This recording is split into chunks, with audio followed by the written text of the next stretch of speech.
Femunyo, Grace Sajirinya ne Elias Sajjabi mukoleke mu Parliament natenga bwe bitambudde eruyeyo. Tukyali mu nsonga z'ebyenjigiriza. Nate mu mbeera ya munno mukabi ye munno ddala gavumenti ekinoganyiza ng'ebali mu kubaga enteekateeka ezigendereddwamu okulaba nga bateeka ebitabo eby'enjawulo mu masomero agatali gamu abayizi bagende maaso n'enteekateeka yaabwe ey'okusoma ebitabo kubanga amasomero gakyali maggale. Okusinziira ku Ssekama wa Minisitule evunaanyizibwa ku nsonga z'ebyenjigiriza Dr. Dennis Mujimba agamba nti buli kimu kigenda kubanga ate kitambula tereere nga nnyindo ya nte. Oluvannyuma lw'omukulembeze w'eggwanga okulangirira nti okusoma mu masomero ga senior ne primary kuddamu mu January omwaka ogujja, Minisitule y'ebyenjigiriza erangiridde nti omwezi ogujja lw'eddamu okuweereza ebitabo ne waaka abayizi nga basoma okutuusa lwe banaddamu. Bwe yabadde ayogerako eri eggwanga ekiro ekiyise, Pulezidenti Museveni yalambise nti abayizi mu matendekero aga waggulu batandika nga 1 November ate aba senior ne primary mu January w'omwaka ogujja.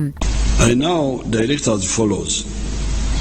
Post-secondary institutions of learning to open with effect post-secondary. Post-secondary means universities, means technical schools, means teachers' colleges, post-secondary institutions of learning to open with effect from 1st November 2021 on condition that all teachers and non-teaching staff are vaccinated.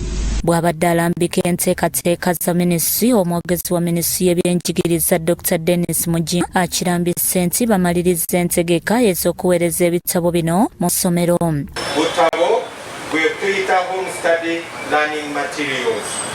Simpapula olupapula lumu oba bbiri naye empapula ziri mu kitabo. Kati zino buli muyizi mu klasi gy'alimu ajja kubeera ng'afuna obutabo nga bube, sigamba nti alina kukola ki kye tuyita sharing ne munne, nedda obutabo buno bugo ate tetusuubiza nti ojja kukomyawo mu ssomero. Agambye nti ensimbi zonna gavumenti zesasulira abayizi mu masomatendekero aga waggulu zasindikiddwayo nga balinda lukusa lutongole ng'okusoma kutandise. Alambise nti akadde konna bakufulumya ebirina okusomesebwa n'enkakyuka zonna ezigenda okugobererwa ng'okusoma kuzzeemu. Selection oba okulonda oba okusunsula oba okusenseka kwa senior 1, senior 5 ne first year binakolebwa ddi. Kati ebyo enteekateeka eyo yonna ejja kubeera mu kye tuyita revised calendar. Ekyokubiri, ekyokusatu tujja kulaga ebibuuzo ebya UNEP kuba finalists batta ba P7 kati bali mu sub class ne senior 3 nga batuuse mu senior 4 ne senior 5 nga bagenze mu senior 6. Tulina okulaga eyo enteekateeka. Amatendekero aga waggulu gakutandika n'abayizi b'omwaka ogusooka okusobola okuwa abalala omwagaanya okuseetuka. Ku nsonga y'okugema bannayuganda, Minisitule y'ebyobulamu erambise nti wiiki ejja batandika okugemesa eddagala lya Pfizer nga lyakutandikira mu Kampala, Wakiso ne Mukono ng'omwogezi waayo Emmanuel ayina byonna bw'alambise. Vaccines endala tujja kuba nga tuzitambuza okugenda mu disitulikiti endala kubanga nayo waliyo ebyetaagisibwa kuuma obunyogo. Njagala kuddamu okujukiza abannayuganda nti vaccines zaffe za bwereere.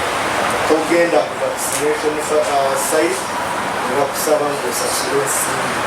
Uganda yakafuna ddoozi ez'ebika eby'enjawulo ezigema COVID ezisoba mu bukadde obutaano era okusinziira ku mwogezi wa KCCA Daniel Nuwabine, entegeka y'okugemesa Pfizer yakubunyisibwa mu magombolola gonna agakola ekibuga. Tugenda kubeerawo n'okubangula abakozi b'ebyobulamu mu ngeri gye banaawaamu empiso n'okulabirira abalwadde naddala nga tukozesa eddagala ery'ekika kya Pfizer.